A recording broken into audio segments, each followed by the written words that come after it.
Well, you were talking about when people were coming over from JCP, but I was trying to get you to bust balls about Taz. Yeah. I know that if Taz would have been at TV last week, and if Hook would have been at TV last week, Hook would be a member of the Trios Championship team. Yeah. Somehow, some way, Powerhouse Hobbs stepped up. Were you surprised to see Samoa Joe tap out John Moxley clean in the middle last week? Shocked. Completely shocked. Fans bought into it, though. Oh, yeah, they did.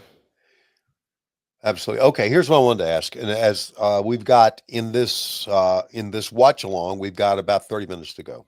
Yeah. And I want to ask you this because I guess I'll hear people talking about it on Wednesday. But what exactly, you said The Rock did a no-show at WrestleMania, is that it? So on March 1st at Elimination Chamber, well, I guess I should back up. At the Royal Rumble, I guess that was like February 1st or whatever it was. Jey Uso won the Royal Rumble. So he earned his right to pick who he was facing at WrestleMania. He chose Gunther.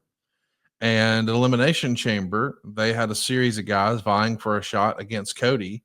And the winner was John Cena. Got it. So Cody gets in the ring to congratulate John Cena.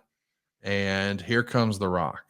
Okay. And The Rock cuts a promo and he says he wants Cody's answer. He wanted his soul. Are you going to come with me, boy? And all this stuff. And Cody says, hey, Rock, go F yourself. Mm-hmm. And they let a uncensored F word fly. Yeah.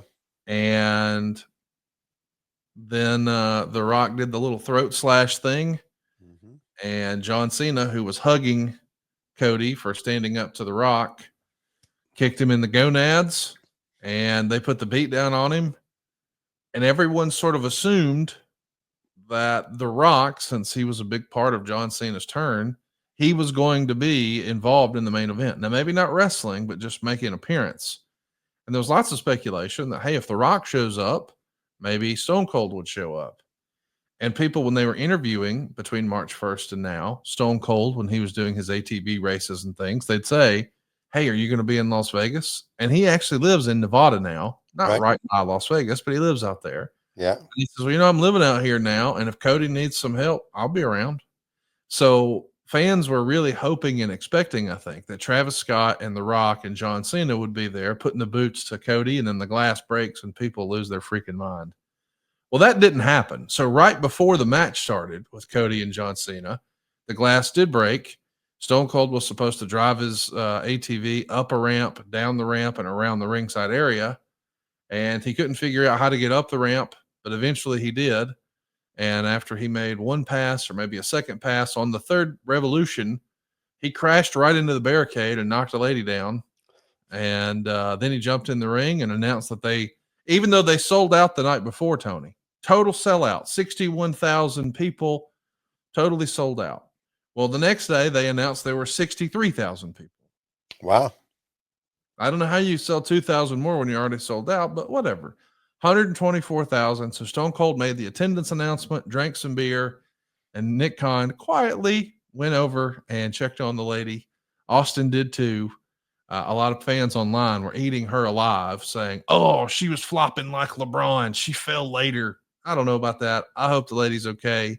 Anytime you have a vehicle in the ringside area, you just hope nothing bad happens.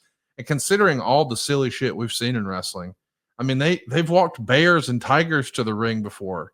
So I'm just thankful that hopefully nobody was seriously hurt. But I think fans at the end of the show last night were chanting for The Rock and sort of looking around like, well, where is he? Like, we were under the impression that he was aligned with John Cena against Cody, and he's not here. We didn't expect him to wrestle, but he's not even making an appearance, and he wasn't there. Okay, but he wasn't advertised to be there, right? No, but they started a story that felt like, the story was about The Rock and Cody. Yeah.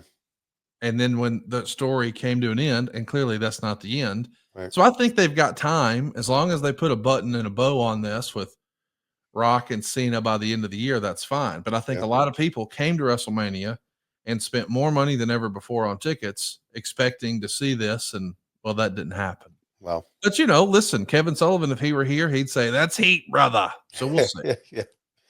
Now we're watching here the February 3rd, 89 main event. Hogan had gone in the back, checked on Ms. Elizabeth, and had asked on the TV, "What's the time, guys?" Remember that? Yep. And now he's going to go back in, and this is when the mega powers explode, right? Yep. Did you And see Akeem just take a giant bump to the floor? no, Dude, he ate shit. He went to the top. He went to bounce off the top rope, and his yeah. head slipped. Oh my And God, he went between the top and middle rope right to the floor.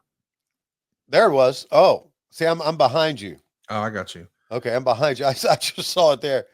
Good God, he's probably dead. What? No, he gets back up and continues the match. But I Okay. wanted to tell you that what's interesting is that happened to Arn Anderson once. So when Arn Anderson was just working the territories, he wasn't necessarily with JCP. He wasn't in the Horsemen. None of that stuff. Flair was in town, and Arn took the big bump like that. And back then, of course, there were no pads around the ring.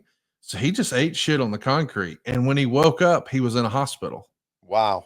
And there was one wrestler there, Richard Morgan Fleer, the Wow. NWA world champion, stayed with him to check on him. And they became fast friends after that. And I thought that was a cool little origin story of their friendship, that when all the other guys were like, oh, hated for Marty, headed to the next town, Rick was there. Right. That is cool.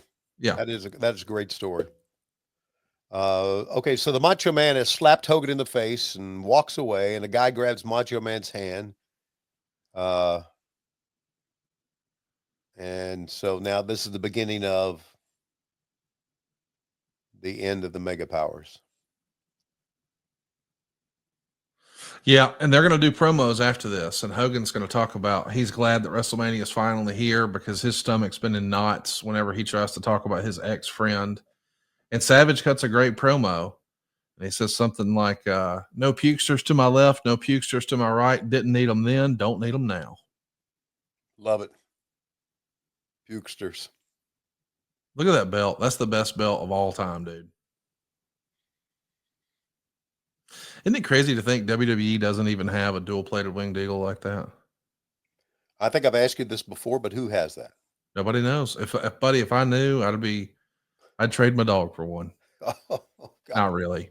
Yeah. Hey, Yambag Jones says, Conrad, we know Pop Pop has something controversial to say about Cena beating his record. Just give us the cliff notes, please. That's actually not true. He holds John Cena in the highest regard.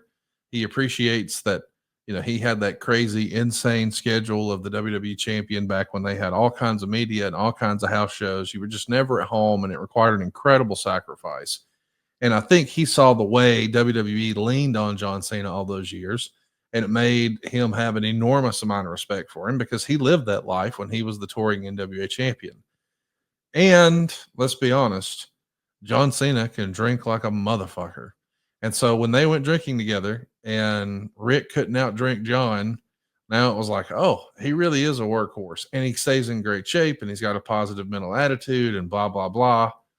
So yeah, Rick holds him in absolute highest regards. That being said, it would not surprise me to see Rick to start signing instead of 16X. Woo.